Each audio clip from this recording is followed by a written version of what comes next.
Oi gente, tudo bem? Antes de começar esse conteúdo, curta esse conteúdo, compartilhe esse vídeo para outras pessoas, se inscreva no canal caso você não for inscrito e aproveite e deixe aqui nos comentários quais os tipos de conteúdo que você gosta de ver por aqui. Bora pro vídeo?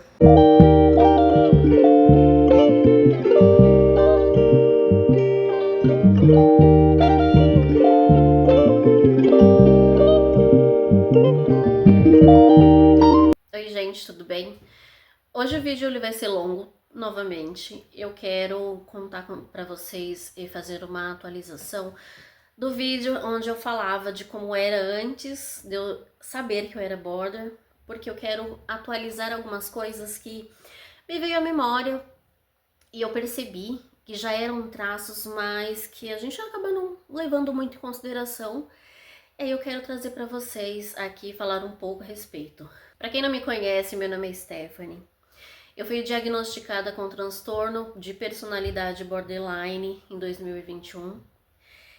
Desde lá tem sido uma luta constante, tanto para me entender, quanto para me aprender, quanto para eu conseguir administrar a minha própria mente, porque nada mais é do que isso, né? Quando a gente descobre que a gente precisa aprender como funciona, buscar ajuda para a gente fazer com que funcione, né, da melhor forma possível toda essa questão, tá? Para quem não sabe o que é o transtorno de personalidade borderline, ele nada mais é do que uma forma de ser da pessoa. Então, assim, quem é um border, ele não é simplesmente uma pessoa que tem uma doença, não. É a característica da pessoa.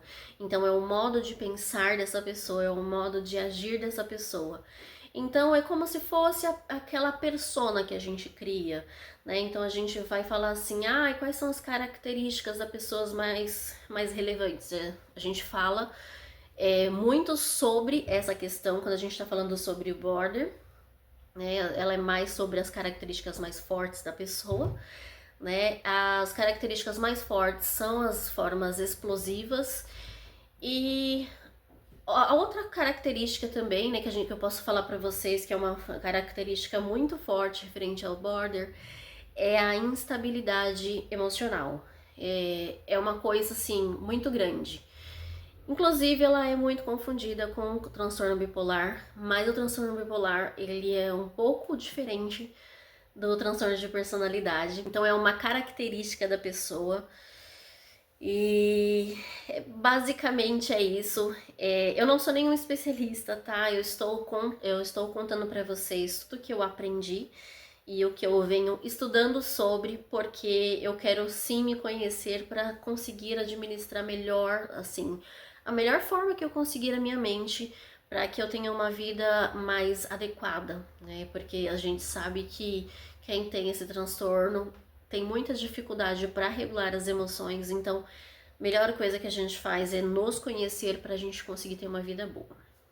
Bem, eu vou falar sobre algumas características que eu notei que eu tinha quando eu era criança. Em alguns momentos, eu aproveitava em que os meus pais estavam trabalhando e aí eu extravasava naqueles momentos, tá? Então, assim, muita coisa do que eu vou contar aqui vai ser até um baque para muitas pessoas, porque assim, eu eu não costumava ser explosiva, sabe?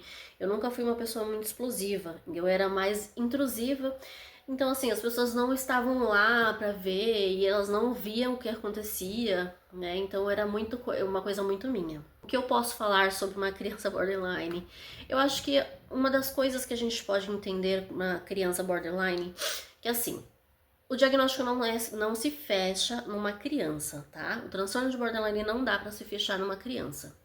O transtorno de borderline, ele pode ser fechado na fase adulta, tá?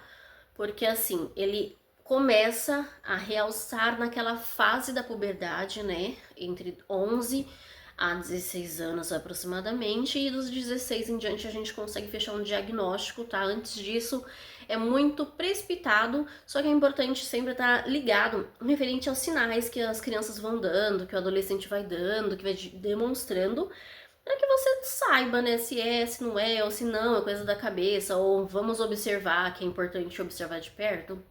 Então, basicamente é isso. Uma criança que é border, ela é extremamente fofa, tá? É uma criança fofa, uma criança alegre, é uma criança amorosa, é uma criança doce. Então, assim, de modo geral, é uma criança cativante, tá?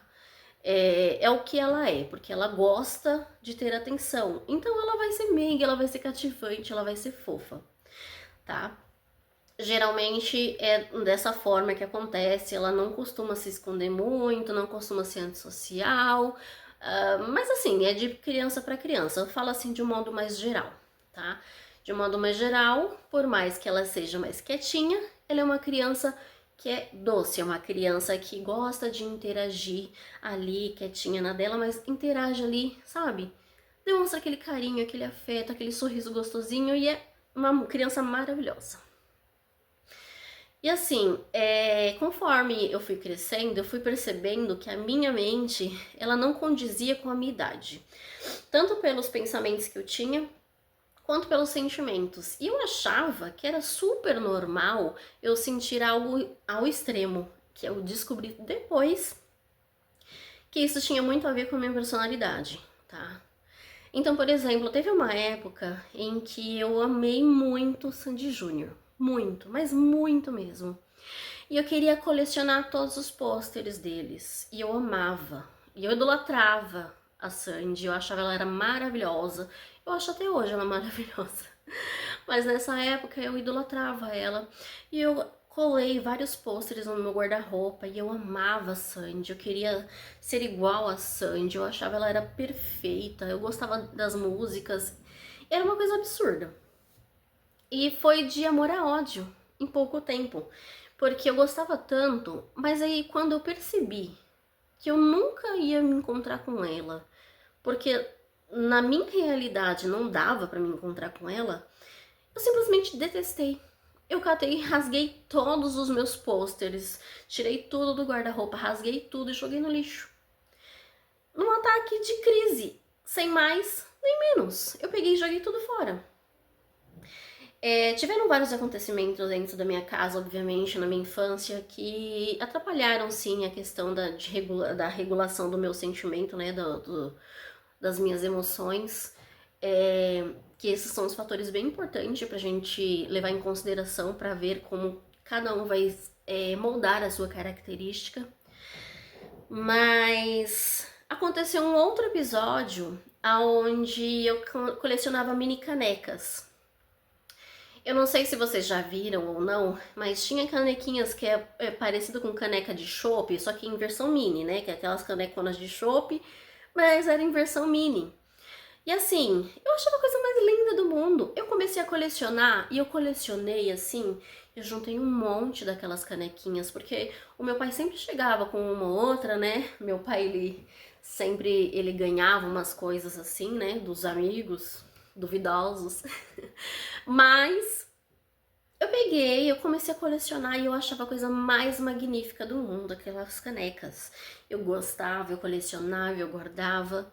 Até que aconteceu um episódio de fúria novamente e que eu resolvi quebrar minhas canecas e eu jogava a escada abaixo.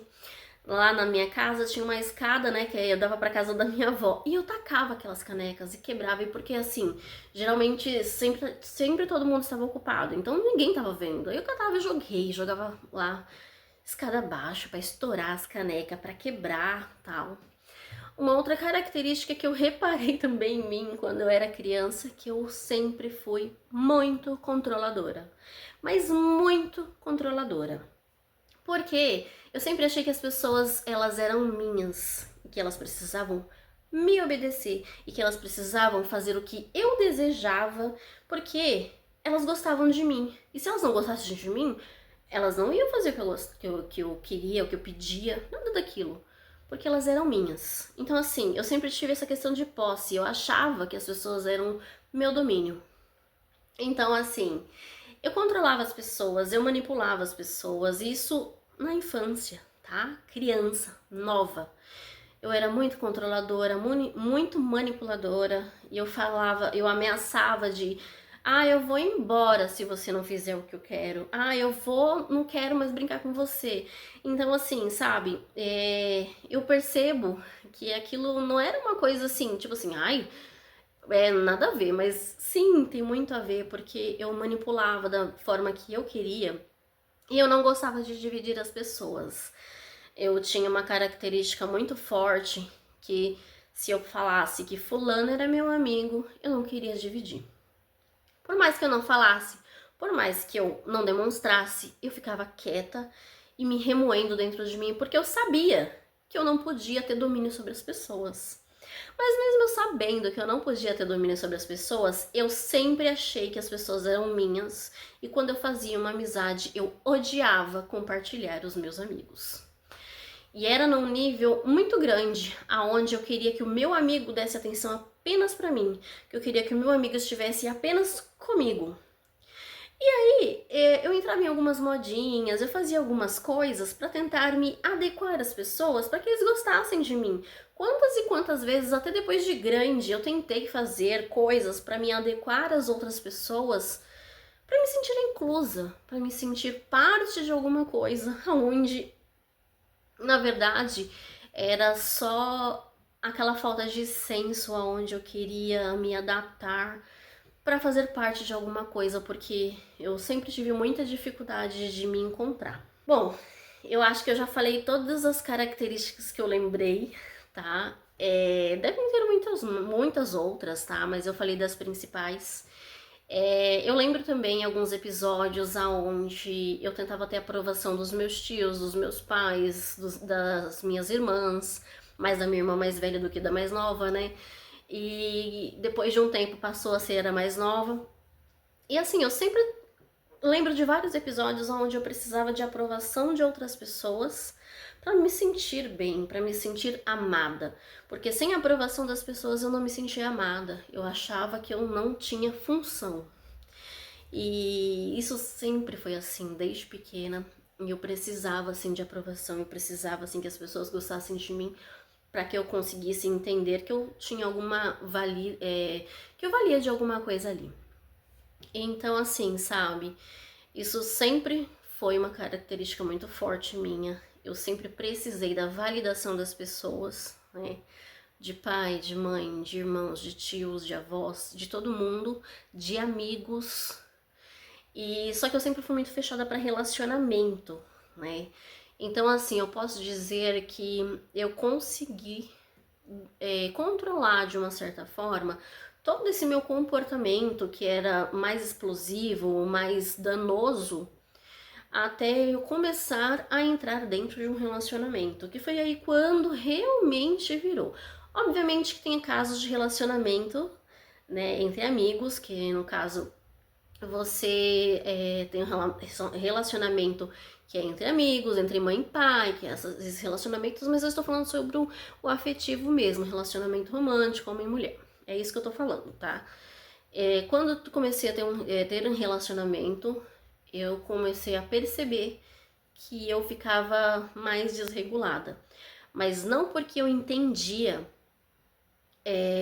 exatamente o que estava acontecendo, porque até 2021 eu não sabia o que eu tinha, então eu achava apenas que eu sentia tudo de uma forma, da minha forma de ser, e era isso e acabou. Eu não compreendia nada disso, sabe? Depois que eu iniciei o tratamento, eu percebi que era tudo exagerado. Só que assim, hoje, eu falo pra vocês, eu tô num novo tratamento, como eu ainda amamento, eu não estou me adaptando à nova medicação.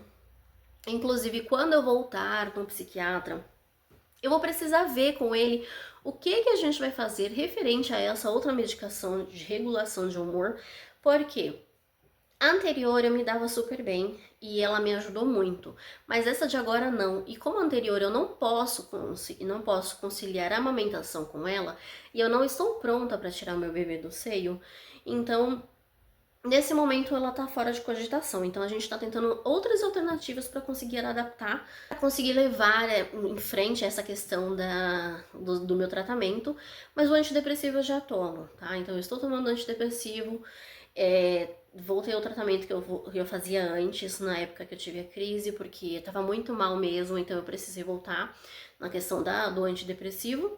E agora a gente está introduzindo outras questões, porque os meus ataques estão mais frequentes, os meus ataques estão mais difíceis de lidar.